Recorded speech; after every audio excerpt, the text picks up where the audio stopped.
afforded that Observer Ward, so even less vision now for CTY makes things even scarier because he doesn't always have the vision to see the supports approaching. Mm-hmm.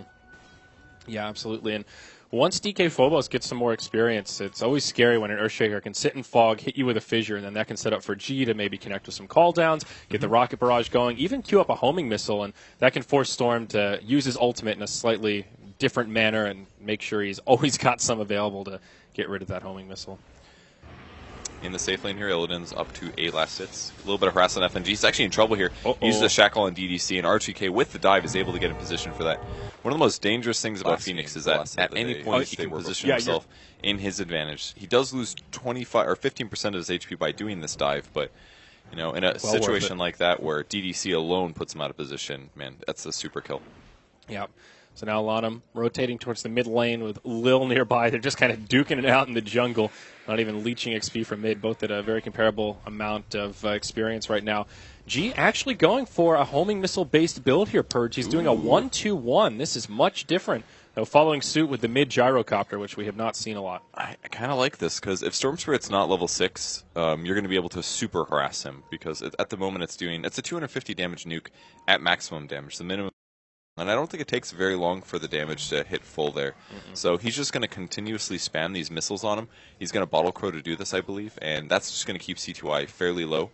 Yeah. And put him in a good spot. He doesn't want to do it now because he can just stand next to the creep waves. But ROTK almost goes down up top, but Illidan doesn't want to commit for it. The Arctic Burn enough to scare him back, and he will blink defensively. But having a pretty good time in this safe lane, staying very aggressive on this dual off lane here from eHome.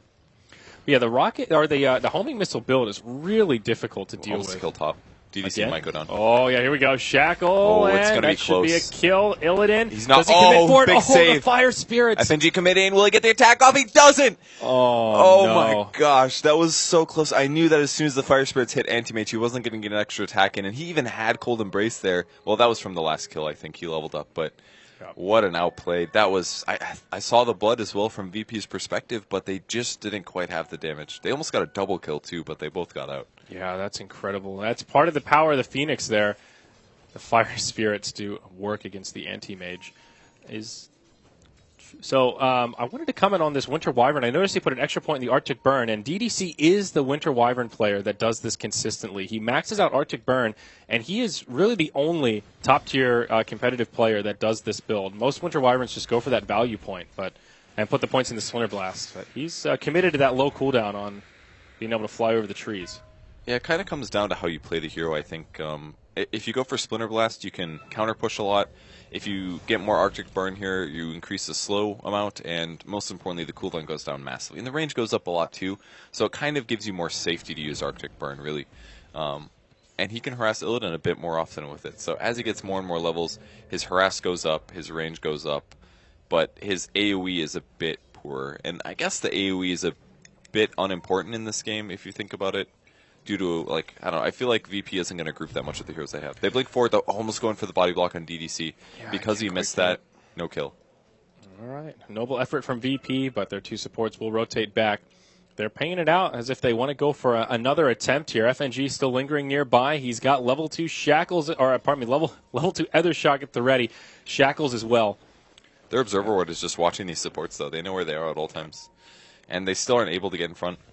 Though it is just about to expire here, so that luxury will no longer be available for eHome. Still a great stool. Will they dive this? I don't. This looks bad. They Fire missed so many Spirits, spares. yeah, just one hit on FNG, and they will reset things.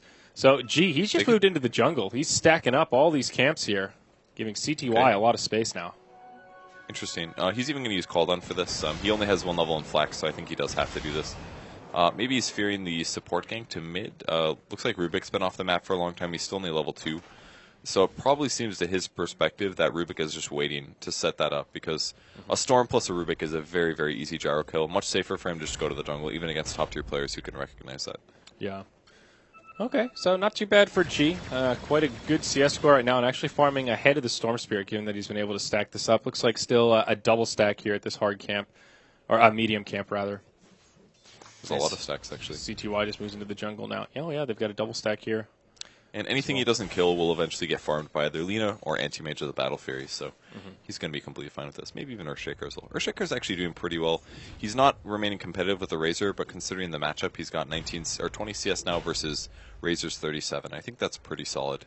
Yeah, and the lack of rotations down this way means he's been able to get a lot of experience. He's almost level 7 and closing in on that Soul Ring. So all things considered, Phobos having a good time. Anti-Mage definitely not farming as well as he would like. Only 29 last hits.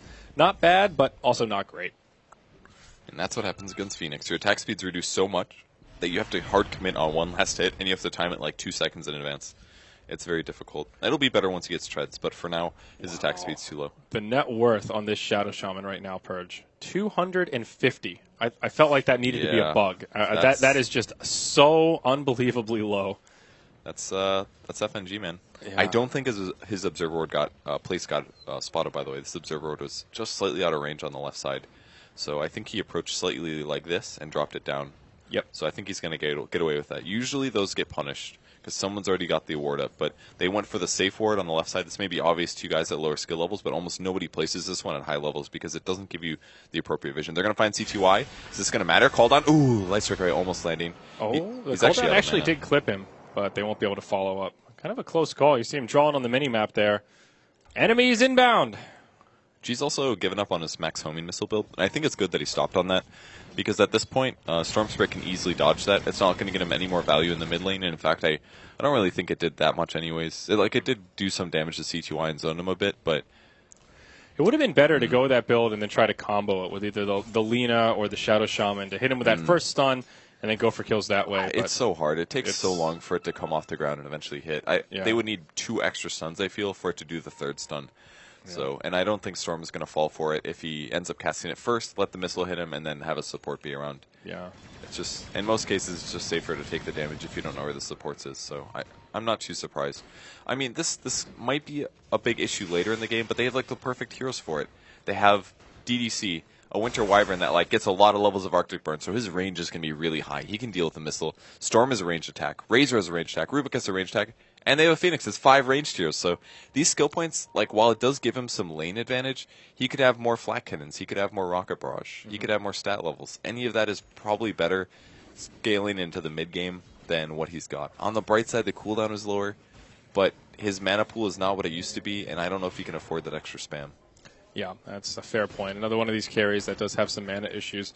eHome are off to a pretty good start this game, though, holding on to a 2,000 net worth lead, even though VP have doing a good job stacking their jungle. eHome have been doing the same. Lots of stacks here that C2Y has been able to clear out.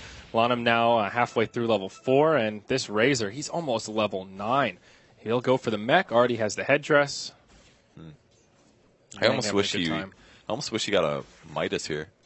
His lane has been so passive. I mean, obviously he did have some slight contests from the Earthshaker, so getting the Midas would have given Earthshaker potential to go for the kill there. But still, it feels like it would have been a good opportunity. But at the same time, he's against an anti-mage. Does he really want to go late against an anti-mage? He probably doesn't, especially as a Razor. He's better off just going for the early game build, taking towers, and trying to get gold advantage that way, pressuring him. Yep.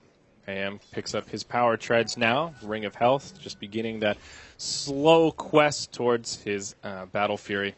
ROTK also level 6 on the Phoenix. The Supernova's here. Rather underwhelming at level 1, but still some potential to secure kills if VP get aggressive. Now a smoke from Virtus Pro. Phobos, G, and FNG rotating into the jungle. Looks like they're hoping for the Storm. Oh, did they go for the distracts courier? them. Oh, they got way too distracted from that. Oh, no. That's unfortunate. Breaks the smoke, and Storm just heads back to safety. Yang also just TPs out. That's just a really good place for Storm or any other farmer to be during that time period, because there's just a little sliver of vision there.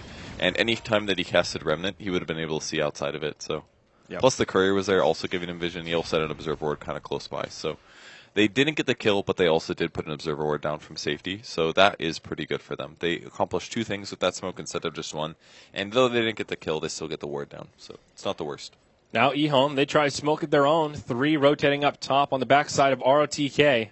Lanham, smoke will get broken. They go straight in. Telekinesis, Winter's Curse as well. Anti-Mage in a lot of trouble. They can't quite finish him off, but the Arctic Burn will do it. Or maybe it was just the Ooh, DOT from Lanham's so RTK. RTK in some trouble, but he will live through the call down. DDC probably going to go down next. Here's a beautiful cold embrace, but not quite enough to finish him off. The Echo Slam will do it. Supernova stuns on 2, sets up for CTY, who's now rotated up. They'll finish off the Gyrocopter. Lena caught by some... Nope, not the Fiery Soul, just the Sun Ray. They're still going to get her, though. Good stun attempt, but it's so hard to stun where the storm's going. You just have to predict it perfectly. Yep. Some damage being done to ROTK, but he's got an Urn and a Wand. He's completely fine. Okay. Good try by VP. I mean, the Gyro got 2 heroes. But it was a 3 for 3, so pretty much a break even there. And they smoked for that, but they also lost their Anti-Mage and their Gyro, their 2 most important farm heroes. And Storm got out of there with 2 kills, and he still has a lot of CS. So I don't think that was, as a whole, good for VP, but they did exchange. Yeah. CTY now in good shape. Number 1 on the net worth chart. He's got the Soul Ring. Looks like 1,000 gold in the bank. Probably just a Bloodstone build for him to get things started. In the mid lane, Lanham in some trouble, but does survive through telekinesis. I don't know if he can go Bloodstone first this game, because he needs to deal with an Anti-Mage. And if he goes Bloodstone, it not only gives him a bigger mana pool that Anti-Mage can ult into, but it also limits his ability to just do an Orchid kill. So I feel like Orchid has to be the solution. There's a lot of stuns on VP as well, so maybe Orchid is the better solution to prevent one of them from happening if he finds any of those heroes. Like, he can kill Lena fine without Orchid, but Shadow Shaman is much, much harder. Very true. Smoke rotation from VP. Man. Oh, there's just that little gap the Razor can walk through. And unfortunately for the Dire side, the Fissure didn't stun, so another wasted smoke from Virtus Pro that yields nothing. If they placed this Observer Ward just a little bit more down, they would have known exactly where the Razor was and they would have killed him. Maybe they did this on purpose because it's very far away from this D Ward spot here, but I haven't seen anybody check that spot in the TI or during TI here because it's just too obvious. Yeah. It's interesting how Ward mind games work, where you need to find these really interesting places, but sometimes going back to the obvious spots will throw people off guard because they're so obvious. Yeah, surely they wouldn't put a ward there because they wouldn't expect me to de-ward that, therefore. Team fight coming from E-Home. Everybody's TPing in, but it looks like they figured it out. They're escaping, actually. Lil running. He's got a TP. Oh, no. G and Lil, they're going to get caught. Lanham around the backside. ROTK as well. Icarus dive across. They're going to get Lil, and they want G as well. Can they actually dive this and finish him off? Nope, he's just too fast. Yeah, he's way gone. No way they're going to get him. So just a 1-0. They get the Lena. For the most part, good news for VP. They cut their losses, and they get the tower kill. Roster Wards are able to finish him off. So Lena for a Tier 1 tower. Not the best trade, but it is still a trade. They do get the ward behind the tower. Pretty obvious that that would be down. As somebody takes a tower, the supports often rotate behind and drop the ward. So very common to check for that one. And DDC is able to get it. On the bright side for VP, the tower's already gone, so they didn't lose a huge amount by losing that. And they also destroyed the tower. They didn't even... Oh, they did use the Shadow Shaman wards. Yep. And that's what they got to do. They've got to use this cooldown when it's off cooldown, and they got to use it to take towers. Yeah, all the while, Anti-Mage did get a little bit of space to farm there. And he has a Perseverance now, 1,000 gold, so it looks like he'll be able to get this Battle Fury at pretty decent timing. It's late. It's definitely late. He's supposed to have it at like 12, 13 minutes. And he's, well, even with Treads first? Yeah, definitely. Okay. Even with Treads first. Fisher's going to block in YJ, but Creep Wave's cleared. He had an Invis there. He was hoping he would come forward, but nothing. Also, Earthshaker's very close to his Blink Dagger here. Ooh, Mech coming out on the Razor. Wow, Earthshakers can just do so much when they get this kind of farm early on. Like 15, 16-minute Blink Dagger. Such a good timing. It's pretty good versus E-Home, too, because it'll give him a pretty good setup and chain stun for Storms. But he does pick up a point booster, so we will be going Bloodstone first.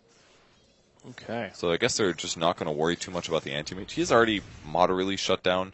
Like, I would say slightly shut down. He's slightly shut down right now. His Battle Fury is going to be delayed by like 4 or 5 minutes. It's recoverable for him, though, I think. It is, definitely. But normally, if an Anti-Mage has a Battle Fury at 12 minutes, he can get his Yasha in the next like 4 or something like that. And if Storm Spirit's at this point now, then it's looking kind of scary because he's going to be able to get Manta, and then if there's a stun, blink, Manta, then Storm Spirit just kind of dies. But because they shut down that Anti-Mage, I think Storm's okay going for the Bloodstone build.